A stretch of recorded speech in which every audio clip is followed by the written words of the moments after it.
ஆண்டவராகிய இயேசு கிறிஸ்துவின் நாமத்தில் வாழ்த்துதல்கள். மறுபடியும் உங்களை சந்திப்பதில் நான் மகிழ்ச்சி அடைகிறேன். இன்றைக்கு நம்முடைய தியானத்திற்கு லூக்கா எழுதினதான சுவிசேஷம் 16ஆம் அதிகாரம் 19ஆம் வசனத்திலிருந்து 31ஆம் வசனம் வரைக்கும் உள்ள ஒரு சம்பவத்தை நாம் தியானிக்க போகிறோம். அருமையானவர்களே, லூக்கா எழுதினதான சுவிசேஷம் 16ஆம் அதிகாரம் 19ஆம் வசனத்திலிருந்து 31ஆம் வசனம் வரைக்கும் உள்ள ஒரு சம்பவம். இந்த சம்பவம் ஐஸ்வர்யவானும் தரித்திரனாகிய லாசருவும். ஐஸ்வர்யவானும் தரித்திரனாகிய லாசரு. இதை பற்றி நமக்கு வேதத்திலே இந்த சம்பவத்தை நாம் எல்லாரும் அறிந்திருப்போம். இந்த சம்பவத்தை தெரியாதவர்கள் அதிகம் இருக்க வாய்ப்பு இல்லை என்றுதான் நான் கருதுகிறேன். ஐஸ்வர்யவானாகிய ஒரு மனுஷன் இருந்தான். அவன் வீட்டின் அருகே லாசரு என்று சொல்லக்கூடிய ஒரு தரித்திரன் இருந்தான். ஐஸ்வர்யவானோ இரத்தாம்பரம் அணிந்து சம்பிரமமாய் புசித்து குடித்து இந்த உலக வாழ்க்கையை அனுபவிக்கிறவனாய் அவன் காணப்பட்டான். ஆனால் இந்த லாசருவை குறித்து பார்க்கும் பொழுது அவன் தரித்திரன், பருக்கள் நிறைந்தவன், சரீரம் முழுவதும் கொப்பளங்களால் வேதனைப்பட்டு கொண்டிருந்தவன். லாசருவின் மேஜையிலிருந்து கீழே விழுகிற துணிக்கைகள், அதாவது ஐஸ்வர்யவானுடைய மேஜையிலிருந்து கீழே விழுகிற துணிக்கைகளை லாசரு புசிக்க ஆசையாயிருந்தான்.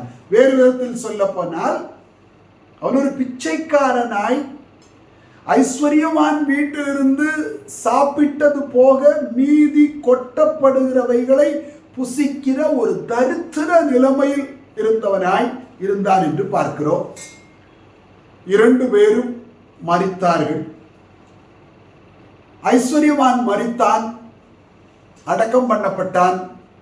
கண்களை திறந்து பார்த்த பொழுது அவன் நரக அக்கினி ஜுவாலையில் வேதனைப்படுகிறேன் என்று அவன் சொல்கிறான். மறுபக்கத்திலே லாசரு மரித்தான். லாசரு மரித்த பொழுது தேவ தூதரால் ஆபிரகாமின் மடியில் கொண்டு போய் விடப்பட்டான். ஐஸ்வர்யவான் மரித்தான், அவனை அடக்கம் பண்ணினார்கள். தேவதூதர்கள் வந்து கொண்டு போகவில்லை. ஆனால் லாசரு தரித்திரன், பிச்சைக்காரன், வியாதிக்காரன், ஏறக்குறைய தொழுநோய் போன்ற ஒரு வியாதியை உடையவனாயிருந்தவன். அவன் மரித்த பொழுது தேவ தூதர்கள் அவனை ஆபிரகாமின் மடிக்கு கொண்டு போய் விட்டார்கள் என்று ஆண்டவராகிய இயேசு கிறிஸ்து இந்த சம்பவத்தை பற்றி சொல்லும் பொழுது சொல்கிறார். இப்பொழுது லாசரு ஆபிரகாமின் மடியில் தேற்றப்படுகிறான் அல்லது இளைப்பாறுகிறான். ஆனால் ஐஸ்வர்யவான் நரக அக்கினி ஜுவாலையிலிருந்து வேதனையை அனுபவித்துக் கொண்டிருந்தான். மறுபக்கத்திலே தூரத்திலே ஆபிரகாமின் மடியில் லாசரு இளைப்பாறிக் கொண்டிருக்கிறதை, தேற்றப்படுகிறதை அவன் கண்டு, தகப்பனாகிய ஆபிரகாமே, அந்த லாசருவை அனுப்பி நரக அக்கினி ஜுவாலையில் வேதனைப்படுகிற எனக்கு நீர் ஒரு உதவியை செய்ய வேண்டும். அந்த லாசரு தன் விரல் நுனியினால் தண்ணீரை தொட்டு அதனாலே நாவை குளிர பண்ண வேண்டும், எனக்கு உதவி செய்ய வேண்டும் என்று அவன் வேண்டுகிறான். தகப்பனாகிய லாசரு, தகப்பனாகிய ஆபிரகாம் ஐஸ்வர்யவானை பார்த்து சொல்லும் பொழுது, மகனே, நீ உயிரோடு இருந்த காலத்தில் நீ தேற்றப்பட்டாய், புசித்து குடித்து சம்பிரமமாய் வாழ்ந்தாய். ஆனால் லாசருவோ அவன் உயிரோடு இருந்த காலத்தில் அவன் வேதனையை அனுபவித்தான். நீ நன்மைகளை அனுபவித்தாய், லாசரு தீமைகளை அனுபவித்தான். ஆகவே இப்பொழுது அவன் தேற்றப்படுகிறான், அதை நீ நினைத்துக்கொள், நீ வேதனைப்படுகிறாய் என்று சொல்கிறதாய் பார்க்கிறோம். அருமையானவர்களே, இந்த வேத பகுதியை, இயேசு சொன்ன வேத பகுதியை நாம் பார்க்கும் பொழுது, நன்றாக இந்த பூமியில் சுகபோகமாய் வாழ்கிறது பாவமா என்கிற ஒரு கேள்வி நமக்கு எழும். இந்த லாசருவை குறித்து ஆண்டவராகிய இயேசு கிறிஸ்து சொல்லும் பொழுது, அவன் தரித்திரன், அவன் வியாதிப்பட்டவன், அவன் ஏறக்குறைய பிச்சை எடுக்கிற நிலைமையில் ஐஸ்வர்யவாண்டிய வீட்டிலிருந்து விழுகிற துணிக்கைகளால் தன் வயிற்றை நிரப்புகிறவன், தீமைகளை அனுபவித்தவன். ஆனால் அவன் மரித்த பொழுது தேவ தூதரால் ஆபிரகாமின் மடிக்கு கொண்டு போகப்பட்டான். அருமையானவர்களே, மாறாக ஐஸ்வர்யவானோ சம்பிரமமாய் புசித்து குடித்து இந்த உலகத்தில் நிறைவை அனுபவித்துக் கொண்டு வந்தவன், அவன் ஆபிரகாமை நரக அக்கினி ஜுவாலையில் வேதனைப்படும் பொழுது கண்டு தகப்பனாகிய ஆபிரகாமே என்று சொல்கிறான். அப்படியானால் இந்த ஐஸ்வர்யவான் நியாயப்பிரமாணத்தை கை கொண்டவன். இந்த ஐஸ்வர்யவான் ஆபிரகாமை தகப்பன் என்று அழைக்கிற ஒரு பரிசேய கூட்டத்தை சேர்ந்தவன். பரிசேயர்கள் இயேசுவினிடத்தில் சொல்கிறார்கள், எங்கள் தகப்பனாகிய ஆபிரகாம் என்று. ஆகவே இவன் ஒரு பரிசேய கூட்டத்தை சேர்ந்தவனாயிருக்க வேண்டும். இவன் ஒரு நியாயப்பிரமாணத்தை கைக்கொள்கிறவனாயிருக்க வேண்டும். இவன் ஒரு நியாயப்பிரமாணத்தின்படி பக்தி வைராக்கியத்தோடு வாழ்ந்த ஒரு மனிதனாயிருக்க வேண்டும். ஆனால் இவனிடத்தில் இரக்கமோ அன்போ தயவோ தேவனை தேடுகிற அனுபவமோ வெளிப்பட்டதாக இயேசு எங்கும் குறிப்பிடவில்லை. அப்படியானால் நமக்கு அடுத்த கேள்வி வரும், லாசருவும் தேவனை தேடினதாக குறிப்பிடவில்லையே என்கிற கேள்வி வரும். லாசருவை குறித்தவன் தரித்திரன், அவன் பருக்களால் வேதனைப்பட்டவன், அவன் தீமைகளை அனுபவித்தவன் என்று சொன்ன பொழுதும் அவன் தேவனை தேடினான் என்று சொல்லவில்லை. ஆனால் அவன் தேவனை தேடினவன். அது எங்கே வெளிப்படுகிறது? அவன் மரித்த பொழுது தேவ தூதர்கள் அவனை ஆபிரகாமின் மடியில் கொண்டு போய் விட்டார்கள். தேவ தூதர்கள் தேவ ஜனங்களுக்கு பணிவிடைக்காரர்களாய், ரட்சிப்பை சுதந்திரிக்க போகிறவர்களுக்கு பணிவிடை செய்யும்படி அனுப்பப்படுகிற பணிவிடை ஆவிகள் என்று எபிரேயர் 1:14 படிக்கிறோம். தேவ தூதர்கள் தேவனுடைய பிள்ளைகளுக்கு காவலாய் பாதுகாவலாய் கொடுக்கப்படுகிறவர்கள். மத்தேயு 18 இயேசு சொல்லும் பொழுது, இந்த சிறியரில் ஒருவனையும் அற்பமாய் எண்ணாதபடிக்கு ஜாக்கிரதையாயிருங்கள், ஏனெனில் அவர்களுக்குரிய தேவ தூதர்கள் பரலோகத்தில் என் பரம பிதாவின் சமூகத்தை தரிசிக்கிறார்களே என்று இயேசு சொல்கிறார். அங்கு சிறியர் என்று இயேசு சொன்னது தன்னை பின்பற்றின சீஷர்களை, தன்னோடு கூட இருந்த தேவ மனிதர்கள். ஆகவே நம்முடைய வாழ்க்கையில் நாம் தேவனை பின்பற்றுகிறவர்களாய், ரட்சிப்பை சுதந்திரிக்கிறவர்களாய், இயேசுவை தேடினவர்களாய், இயேசுவை இரட்சகராக ஏற்றுக்கொண்டு பாவத்திலிருந்து விடுதலை பெற்றவர்களாய் ஜீவித்தால் தேவ தூதர்கள் நமக்கு பணிவிடை ஆவிகளாய் கொடுக்கப்படுகிறார்கள். அப்படியானால் எல்லாருக்கும் தேவ தூதர்கள் பணிவிடை ஆவிகளாய் கொடுக்கப்படுகிறது இல்லை. தேவனை தேடுகிறவர்கள், ரட்சிப்பை தேடுகிறவர்கள், பரிசுத்த ஜீவியத்தை தேடுகிறவர்கள், தேவ சித்தத்தை தேடுகிறவர்கள், தேவனுடைய ராஜ்யத்தை தேடுகிறவர்கள், தேவனுடைய ராஜ்யத்தின் நிமித்தம் வருகிற நிந்தைகளையும் துன்பங்களையும் தீமைகளையும் அவமானங்களையும் வேதனைகளையும் சகிக்கிற, தேவனுக்காக எந்த நிலைமையிலும் நான் வாழ முடியும் என்று வாழ்ந்து கொண்டிருக்கிற தேவனுடைய பிள்ளைகளுக்குத்தான் தேவன் பரிசுத்த தூதர்களை உதவிக்காரர்களாக, பணிவிடை ஆவிகளாக, காவல் ஆவிகளாக தேவன் கட்டளையிடுகிறார். ஆம் பிரியமானவர்களே, ஆனால் இந்த ஐஸ்வர்யவான் நியாயப்பிரமாணத்தை கை கொண்டவன், பரிசேயன், அவன் ஆபிரகாமை தகப்பன் என்று அழைக்கிறவன், பணக்காரன், ரத்தாம்பரம் ராஜாக்களுக்குரிய வஸ்திரத்தை தரித்து புசித்து குடித்து மனப்போன போக்கில் நன்கு வாழ்கிறவன். இன்றைக்கு அநேக தேவ ஜனங்களுடைய வாழ்க்கையில் அவர்கள் தேவனை தகப்பன் என்று சொன்னாலும் புசித்து குடித்து சம்பிரமமாய் வாழ்ந்து இந்த உலகத்தை அனுபவித்துக் கொண்டிருக்கிறவர்களாய் மாத்திரம் இருக்கிறார்களே ஒழிய அவர்கள் தேவனை தேடுகிறதில்லை, தேவ சித்தத்தை தேடுகிறதில்லை, தேவனுடைய ராஜ்யத்தை தேடுகிறதில்லை, தேவனுக்காக வருகிற பாடுகள் நிந்தைகளை சகிக்கிறதற்கு அவர்கள் ஆயத்தமாய் இருக்கிறதில்லை. பாடுபட்டாலே அது சாபம் என்கிறது போன்ற மனநிலையில் இன்றைக்கு அநேக கிறிஸ்தவர்கள் இன்றைக்கு வாழ்ந்து கொண்டிருக்கிறார்கள். ஆனால் வேதம் சொல்கிறது, அவரோடு பாடுபட்டால் அவரோடு ஆளுகையும் செய்வோம். இக்காலத்து பாடுகள் இனி வெளிப்பட போகும் மகிமைக்கு ஒப்பிடத்தக்கவைகள் அல்லவே. கிறிஸ்துவின் நிமித்தம் பாடுபடுகிற ஒரு ஜீவியம் கிறிஸ்தவ சபைக்கு கொடுக்கப்பட்டிருக்கிறதை பரிசுத்த ஆவியானவர் தெளிவுபடுத்துகிறார். ஆகவே இன்றைக்கு செழிப்பின் உபதேசத்தை பிரசங்கிக்கிற பிரசங்கிமார், பாடுகள் தேவ சித்தம் அல்ல, எல்லாவற்றையும் இயேசு கல்வாரியில் சுமந்து தீர்த்து விட்டார், ஆகவே நாம் சந்தோஷமாய் வாழ வேண்டும் என்று பிழையாய் தவறாய் போதிக்கிறார்கள். தேவ சித்தத்தின் நிமித்தம் நமக்கு பாடுகள் உண்டு. தேவனுடைய ராஜ்யத்தின் நிமித்தம் நமக்கு பாடுகள் உண்டு. வசனத்தின் நிமித்தம், சத்தியத்தின் நிமித்தம் உபத்திரவங்கள் உண்டு. இவைகளெல்லாம் தேவனுக்காக அனுபவிக்கிற ஒரு ஜீவியம் செய்ய வேண்டும்.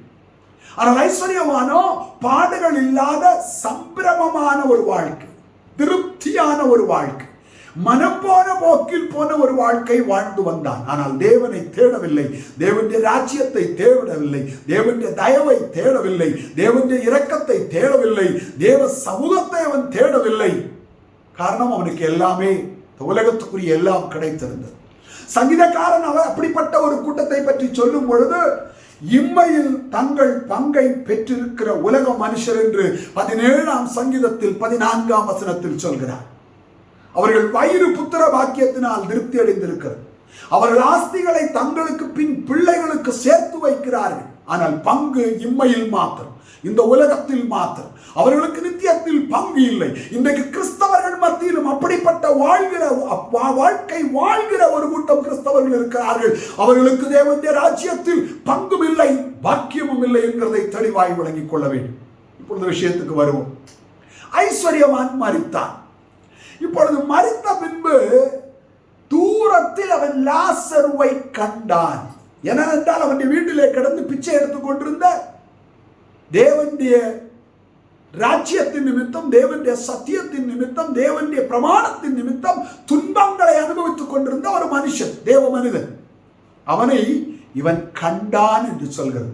மரித்த பின்பு நமக்கு அறிமுகமானவர்கள், நமக்கு பிரியமானவர்களை நம்மால் மறுமையில் காண இயலுமா? நான் பரலோகத்தில் என்கிற வார்த்தை பயன்படுத்தவில்லை, மறுமையில். காரணம், நரகமும் மறுமைதான், அதுவும் நித்தியமான ஒரு இடம்தான்.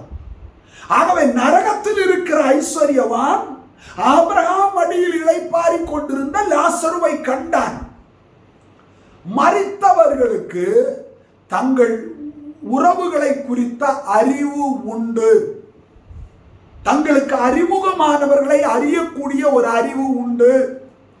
மரித்தவர்கள் தங்களோடு வாழ்ந்தவர்களை அடையாளம் காண முடியும் என்கிறதைத்தான் இயேசு இந்த ஓமையிலே, இந்த காரியத்திலே, இந்த சந்தர்ப்பத்திலே குறிப்பிடுகிறார்.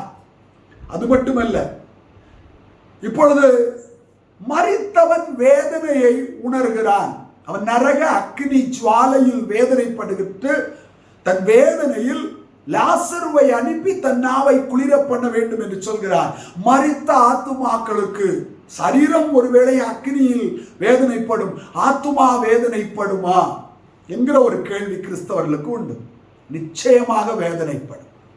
அப்படியானால் ஆத்துமாவை வேதனைப்படுத்துகிற அந்த அக்கினி எப்படிப்பட்டது?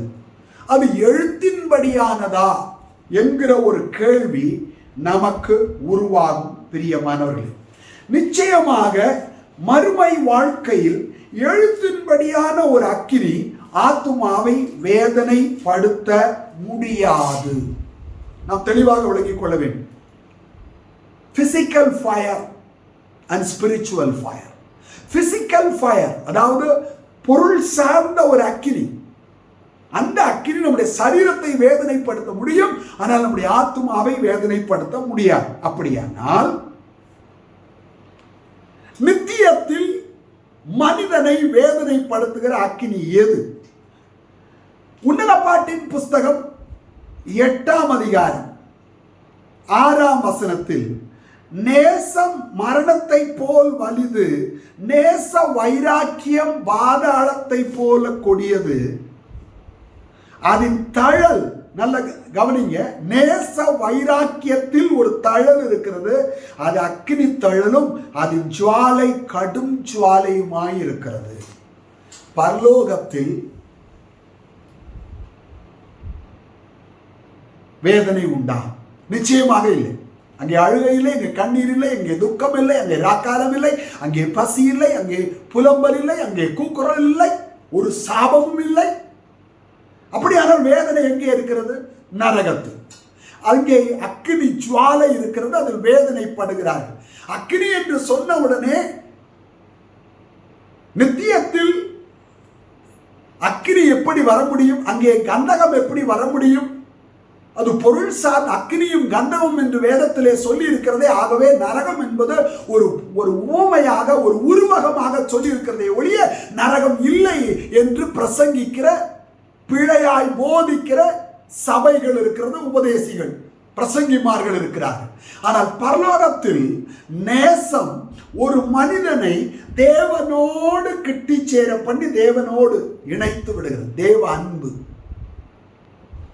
ஆனால் அந்த தேவ அன்பை ஒரு மனிதன் இழக்கும் பொழுது, அந்த தேவ அன்புக்கு ஒரு மனிதன் அந்நியனாய் மாறும் பொழுது, அந்த அன்பே நேச வைராக்கியம், தேவன் மனுக்குலத்தின் மேல் வைத்த நேச வைராக்கியம், இட் பிகம்ஸ் ஸ்பிரிச்சுவல் ஃபயர், ஆவிக்குரிய ஒரு தழலாய், அக்னி தழலாய், அக்னியின் கடும் ஜுவாலையாய் மாறுகிறது. நீங்கள் புரிந்து கொள்ள வேண்டும், தேவன் மனுக்குலத்தை நேசித்து தன் சொந்த குமாரன் என்று பாராமல் அவரை தந்தருளி உலகத்தில் அன்பு கூர்ந்தார். அந்த நேச வைராக்கியம் இயேசுவின் மரணத்தை கொண்டு வந்தது மனுக்குலத்திற்கு. ஆனால் அந்த நேச வைராக்கியத்திற்கு மனுக்குலம் அந்நியமாய் போகும் பொழுது, அந்த நேச வைராக்கியம் மனுக்குலத்திற்கு அக்கினி தழலாய் மாறிவிடுகிறது. அந்த நேச வைராக்கியம் மனுக்குலத்திற்கு அக்கினி ஜுவாலையாய் மாறுகிறது. ஒரே நேச வைராக்கியம் ஒரு மனிதனை தேவனோடு இணைக்கிறது, ஒரு மனிதனை சந்தோஷப்படுத்துகிறது, ஒரு மனிதனை இளைப்பாற பண்ணுகிறது. காரணம், அந்த நேச வைராக்கியம் ஒரு மரணத்தை கொண்டு வந்தது. அது கர்த்தராகிய இயேசு கிறிஸ்துவின் மரணம். அந்த மரணத்தில் ஒரு பெரிய ஜீவனை மனுக்குலம், நித்திய ஜீவனை மனுக்குலம் பெற்றுக்கொண்டது. இப்பொழுது இந்த நித்திய ஜீவன் வேண்டாம், இந்த நேசம் வேண்டாம், இந்த நேச வைராக்கியம் வேண்டாம் என்று தேவனுடைய அன்பை யார் தள்ளிவிடுகிறார்களோ அவர்கள் தேவனுடைய கோபாக்கினைக்கு பாத்திரராய் மாறுகிறார்கள். They become the target of God's wrath.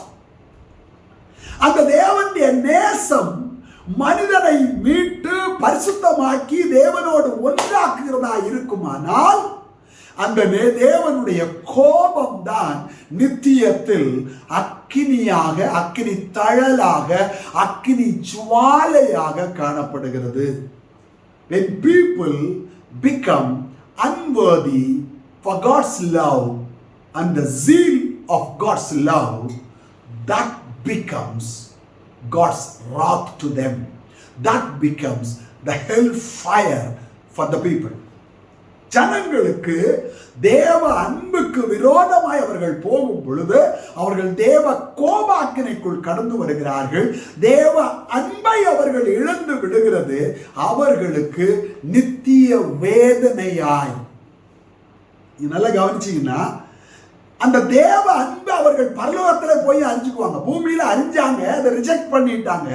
அந்த தேவ அன்பு அவங்க எப்படி அறிஞ்சுக்குவாங்க? இளைப்பாறுகிற பரிசுத்தவான்களை பார்த்து, இளைப்பாறுகிற தேவ ஜனங்களை பார்த்து, இளைப்பாறுகிற தேவ பிள்ளைகளை பார்த்து, இளைப்பாறுகிற தேவனுடைய ஊழியர்களை பார்த்து, தேவ தாசர்களை பார்த்து, அவங்களுடைய இளைப்பாறுதல், அவங்களுடைய சந்தோஷம், அவங்களுக்கு இருக்கிற மகிமை, அவங்களுக்கு இருக்கிற கனம், அவங்களுக்கு இயேசுவோடு இருக்கிற அந்த அன்பின் உறவு, அந்த அன்பின் மேன்மை, அந்த அன்பின் வெளிப்பாடு, இவர்கள் அதை காணும் பொழுது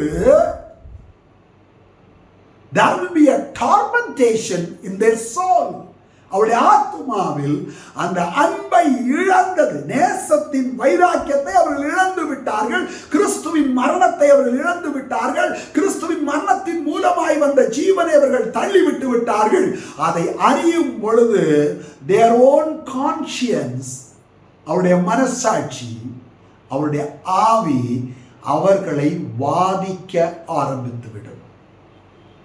அந்த வாதனை மட்டுமல்ல, தேவனுடைய கோபம் அவர்களுக்கு வெளிப்பட்டுவிடும். வேதத்தில் சொல்லப்போனால் they are deprived of the blessings which comes through God's love. தேவனுடைய அன்பின் மூலமாக வரக்கூடிய பாக்கியங்களை, மேன்மைகளை, ஸ்லாக்கியங்களை அவர்கள் இழந்து விடுவார்கள். தேவனை விட்டு பிரிக்கப்பட்டு விடுவார்கள். சோ அவர்களுடைய அந்த நிலைமை அவருடைய மனசாட்சியின் மூலமாய் அவர்களை வாதிக்க ஆரம்பித்துவிடும். அந்த வாதனையோடு கூட தேவ கோபாக்கினை என்கிற ஒரு அனுபவமும் அங்கு அவர்களை குறித்து வெளிப்படும்.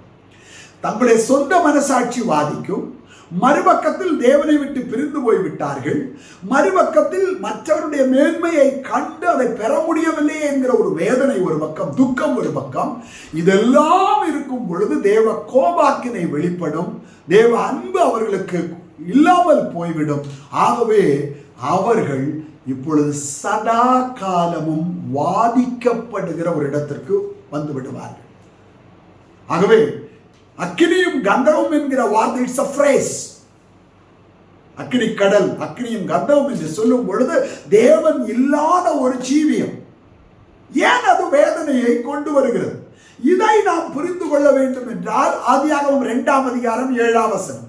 பின்பு தேவனாய கர்த்தர் மனுஷனை பூமியின் மண்ணினாலே உண்டாக்கி அவன் நாசியிலே ஜீவ சுவாசத்தை ஊதினார், அவன் ஜீவ ஆத்துமாவானான். எபிரேய பாஷையிலே அவன் ஜீவனையும் ஆத்துமாவையும் உடைய ஒரு ஆவிக்குரிய சிருஷ்டியாய் மாறினான். He became a spiritual being with life and with soul. ஏனென்று சொன்னால் இந்த ஜீவ சுவாசம் தேவனிடத்திலிருந்து வந்தது. இந்த ஜீவ சுவாசம் தேவனிடத்திலிருந்து வந்த பொழுது அதில் ஜீவனும் இருந்தது, அது ஆத்துமாவையும் கொண்டு வந்தது, தேவ ஆவியும் அவனுக்குள் கடந்து வந்தது.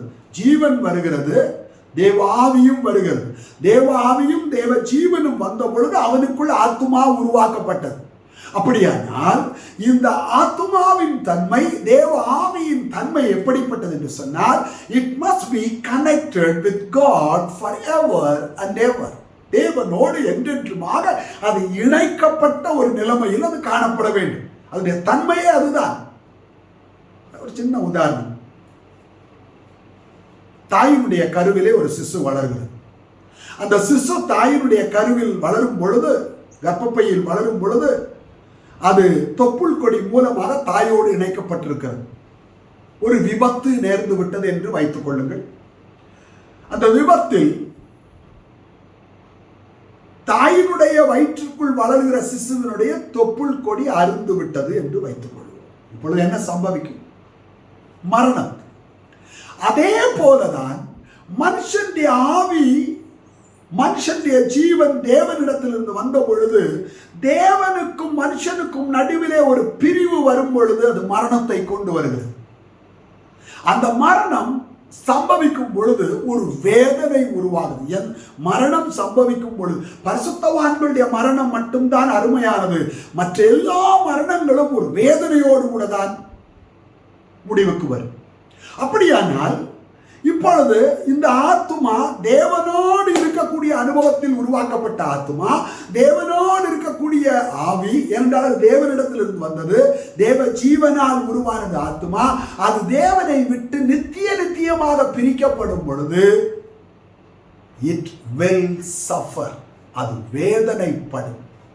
ஆம் பிரியமானவர்களே, அந்த வேதனை இங்கு புரியாது, அது நித்தியத்துக்கு போகும் பொழுதுதான் புரியும். இப்பொழுது ஐஸ்வர்யவானுக்கும் அதுதான் சம்பவித்தது. தேவனை விட்டு பிரிக்கப்பட்டாயிற்று. வேதனையில் அவன் நரக அக்கினி ஜுவாலையில் அவன் வேதனைப்படுகிறான். தேவ கோபாக்கினையில் அவன் அகப்பட்டிருக்கிறான். இதிலிருந்து தனக்கு ஒரு சின்ன விடுதலையாவது, ஒரு சின்ன இளைப்பாறுதலாவது கிடைக்காதா என்றுதான் லாசருவை அனுப்பி அவன் விரல் நுனியினால் என் நாவை இளைப்பாற பண்ண வேண்டும் என்று சொல்கிறான். ஆனால் கிடைக்கவில்லை. ஆபிரகாம் சொல்லிவிட்டார், நீ உயிரோடு இருக்கும் பொழுது தேற்றப்பட்டாய், நீ தேவனுக்காக வாழவில்லை, உனக்காக வாழ்ந்தாய், புசிப்போம் குடிப்போம் நாளைக்கு சாவோம் என்று ஏசாயா 22ஆம் அதிகாரத்தில் சொல்லி இருக்கிறது போல உலக வாழ்க்கை மட்டுமே உன் கண்களுக்கு பிரதானமாய் தெரிந்தது. நீ தேவனை தேடவில்லை, தேவனுடைய ராஜ்யத்தை தேடவில்லை, தேவனுடைய இரக்கத்தை தேடவில்லை, தேவனுடைய தயவை தேடவில்லை, தேவனுடைய பரிசுத்தத்தை தேடவில்லை, தேவனுடைய பிரமாணங்களை தேடவில்லை, சத்தியத்திற்காக வருகிற போராட்டங்களை நீ சந்திக்கவும் இல்லை. ஆகவே உனக்கும் தேவனுக்கும் பங்கு இல்லை, நீ பிரிக்கப்பட்டாயிற்று என்று சொல்கிறது நாம் பார்க்க முடியும். பிரியமானவர்களே, அந்த லாசருவோ வேதனைகள் மத்தியில், நெருக்கங்கள் மத்தியில், பசி தாகத்தின் மத்தியில், அவமானங்களின் மத்தியில், பரியாசங்கள் மத்தியில் ஆண்டவரை தேடினான், ஆண்டவருடைய சமூகத்தை தேடினான். அவன் நாமத்தின் நிமித்தம் வந்த எல்லா வேதனையும் சகித்தான். நீங்கள் வாழும் பொழுது பணத்தோடு வாழ்கிறீர்களா? சுகபோகமாய் வாழ்கிறீர்களா? சம்பிரமமாய் புசித்து குடித்து வாழ்கிறீர்களா? இல்லாவிட்டால் தேவனோடு வாழ்கிறீர்களா? இந்த கேள்விக்கு நீங்கள் விடை காண வேண்டியது அவசியம். கிறிஸ்தவர்களாக இருக்கலாம், ஊழியர்களாக இருக்கலாம். எத்தனையோ பேர் தேவனோடு வாழ்கிறதில்லை. தேவனை விட்டு பிரிந்து புசித்து குடித்து சம்பிரமமாய் உலகத்தில் தங்கள் மனம் விரும்பினது போன்ற ஒரு வாழ்க்கையை வாழ்ந்து கொண்டிருக்கிறார்கள், வாழ முயற்சிக்கிறார்கள், அதற்காக பிரயாசப்பட்டு ஓடிக்கொண்டிருக்கிறார்கள். அருமையான சகோதரர்களே, மரித்தவர்கள் தங்கள் அருமையானவர்களை பார்க்க முடியும். அருமையானவர்களை ஒருவேளை மரித்து போய்விட்ட ஐஸ்வர்யவானை குறித்து படிக்கும் பொழுது அவனுக்கு திடீரென்று தான் இளைப்பாறுதலுக்குள் போக முடியாது என்கிற கேள்வி வந்த பொழுது, அறிவு வந்த பொழுது ஆபிரகாமிடத்தில் சொல்கிறான், இந்த லாசருவை பூமிக்கு அனுப்பும், எனக்கு 5 சகோதரர்கள் இருக்கிறார்கள். இவன் போய் சொன்னால் ஒருவேளை அவர்கள் மனம் திரும்புவார்கள். மனம் திரும்பினால் அவர்கள் இந்த இடத்துக்கு வராமல் தப்புவிக்கப்படுவார்கள். சகோதரனே, சகோதரியே, மரித்த பிறகு மனம் திரும்புதல் எந்த மாற்றத்தையும் கொண்டு வர முடியாது. ஒரு தரம் மரிப்பதும் பின்பு நியாய தீர்ப்பு அடைவதும் மனுஷனுக்கு நியமிக்கப்பட்டிருக்கிறது. மரணத்துக்கு முன்பு மனம் திரும்ப வேண்டும். மரணத்துக்கு முன்பு தேவனை தேட வேண்டும். மரணத்துக்கு முன்பு தேவ எச்சரிப்புக்கு செவி கொடுக்க வேண்டும். மரணத்துக்கு முன்பு தேவனுடைய பிரமாணங்களுக்கு உட்படுத்த வேண்டும். மரணத்துக்கு முன்பு தேவனுக்காக வாழ்கிற ஒரு வைராக்கியம் நமக்கு இருக்க வேண்டும். மரணத்துக்கு முன்பு தேவனை நேசிக்கிற ஒரு இருதயம் இருக்க வேண்டும். ஐஸ்வர்யவான் பதறுகிறான், லாசருவை அனுப்பு. அப்பொழுது ஆபிரகாம் சொல்கிறார், இங்கு இருக்கிறவர்கள் நீ இருக்கிற இடத்துக்கும் வர முடியாது, பூமிக்கும் போக முடியாது. நீ இருக்கிற இடத்திலிருந்து ஆபிரகாம் இருக்கிற, அதாவது லாசர் இளைப்பாறுகிற இந்த ஆபிரகாமின் மடிக்கு நீ வர முடியாது. இங்கிருந்து ஒருவர் பூமிக்கு போய் பிரசங்கம் பண்ண முடியாத, அது தேவனுடைய திட்டமும் அல்ல, சித்தமும் அல்ல. அப்படியானால் அவர்களுக்கு மோசேயும் தீர்க்கதரிசிகளும் இருக்கிறார்கள். தேவனுடைய மனுஷர், தேவனுடைய ஊழியர்கள் இருக்கிறார்கள். அவர்களுடைய வார்த்தைக்கு அவர்கள் செவி கொடுத்தால் அவர்கள் மனம் திரும்புவார்கள். மனம் திரும்பினால் இங்கே இந்த நரக அக்கினி ஜுவாலையின் வேதனைக்குள் வரமாட்டார்கள். இதிலிருந்து நமக்கு என்ன விளங்குகிறது? நரக அக்கினி ஜுவாலையில் வேதனைப்படுகிற ஐஸ்வர்யவானுக்கு தன் சகோதரர்களை குறித்த ஒரு ஆதங்கம் இருக்கிறது. அவர்களாகிலும் இந்த இடத்திற்கு வரக்கூடாது, அவர்கள் பாதுகாக்கப்பட வேண்டும், அவர்கள் ரட்சிக்கப்பட வேண்டும், அவர்கள் விடுவிக்கப்பட வேண்டும், அவர்கள் தேவனுக்குரியவர்களாய் மாற வேண்டும் என்கிற ஆதங்கம் இருக்கிறது. ஏனென்றால் தனக்கு அந்த வாக்கியம் இல்லை, அந்த வாக்கியத்தை தான் இழந்து விட்டேன் என்கிற அறிவு இருக்கிறது. அருமையானவர்களே, மரித்தவர்கள் ஒருவேளை 2 பரிசுத்தவான்கள் மரித்து விட்டார்கள் என்று வைத்துக் கொள்வோம். மரித்த பரிசுத்தவான்கள் நிச்சயமாக பரலோகத்தில் இருக்கிற தங்களுக்கு அருமையானவர்களை காண முடியும். ஆனால் மரணத்திற்கு பிறகு மாம்ச உறவுகளுக்கு இடம் இல்லை. ஆகவேதான் சதுசேயர்கள் இயேசுவை சோதிக்கிறதற்காக உயிர்த்தெழுதல் இல்லை என்று சொல்கிறவர்கள், ஒருவனுக்கு ஒரு மனைவி இருந்தால், அவன் பிள்ளை இல்லாமல் மரித்து போனான். அவனுடைய சகோதரர்கள் 5 பேர், எல்லாரும் அவளை விவாகம் பண்ணினார்கள், எல்லாரும் பிள்ளை இல்லாமல் செத்து விட்டார்கள். நித்தியத்தில் இவள் யாருக்கு மனைவியா இருப்பார்? இயேசு சொல்கிறார், நித்தியத்தில் அவர்கள் தேவ தூதர்களை போல் இருப்பார்கள். அங்கே கொள்வனையும் இல்லை, கொடுப்பினையும் இல்லை. அதனுடைய அர்த்தம் என்ன? பூமிக்குரிய உறவுகள் நித்தியத்தில் தொடருவது இல்லை. ஒருவேளை புருஷன் மரித்து முன்னால் நித்தியத்திற்கு போயிருந்திருப்பார் என்று சொன்னால், மனைவி பின்னால் மரித்து போகும் பொழுது அங்கே போன உடனே, தேவதூதர்கள் கொண்டு போன உடனே, என்னுடைய வீட்டுக்காரர் எங்கே என்று அவள் தேட முடியாது, தேட மாட்டாள். தேடுகிற உணர்வு அவளுக்கு இருக்காது. இந்த உறவுகள் தற்காலிகமானது, இந்த உறவுகள் பூமிக்குரியது, இந்த உறவுகள் ஒருபோதும் நித்தியமானது அல்ல. நித்தியமான உறவு என்பது ஆவி ஆத்துமாவின் உறவு. ஆவியும் ஆத்துமாவும் தேவனிடத்திலிருந்து வந்தது. அப்படியானால் பரலோகத்தில் நித்திய உறவு மட்டுமே தொடரும். ஆகவே பரலோகத்துக்கு போகிற ஒவ்வொரு தேவனுடைய பிள்ளைக்கும், பரலோகத்துக்கு போகிற ஒவ்வொரு தேவனுடைய மனுஷருக்கும், பரலோகத்துக்கு போகிற ஒவ்வொரு பரிசுத்தவானுக்கும் அங்கே இயேசுவோடு மட்டுமே உறவு நீடித்து நித்தியமானதாய் நிலைத்திருக்கும். மற்ற உறவுகள் அங்கே தொடராது. அப்படியானால் முன்னால் மரித்த புருஷனை பார்க்க முடியும். அவர் தனக்கு புருஷனாய் இருந்தவர் என்பதை அறிந்து கொள்ளவும் முடியும். ஆனால் மரித்த ஆவியும் ஆத்துமாவும் தேவனோடு இணைக்கப்பட்டிருக்கிறபடியினால் அங்கே தேவ அன்பு மட்டுமே அவர்களை ஆண்டு கொண்டிருக்கும். மற்ற மாம்ச அன்புகள், மற்ற மனுஷிக அன்புகள் பரலோகத்தில் தொடராது. நமக்கு பிரியமான பிள்ளையை பரலோகத்தில் பார்த்தால், நாம் பெற்ற பிள்ளைகளை பார்த்தால், சகோதர சகோதரிகளை பார்த்தால், அந்த அன்பு பரலோகத்தில் தொடராது, தொடர முடியாது. பரலோகத்தில் ஒரே ஒரு உறவு, அது நித்தியமான உறவு, அது நீடித்த உறவு.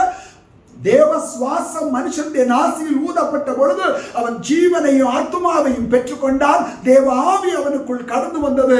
ஆகவே அவன் ஆவியினால், ஆத்துமாவினால், தேவ ஜீவனால் ஒரு புதிய உறவுக்குள், ஒரு நித்திய உறவுக்குள் அவன் கடந்து வந்திருக்கிறான். அந்த உறவு நித்தியமாய் தேவனுடைய ராஜ்யத்தில் தொடரும்.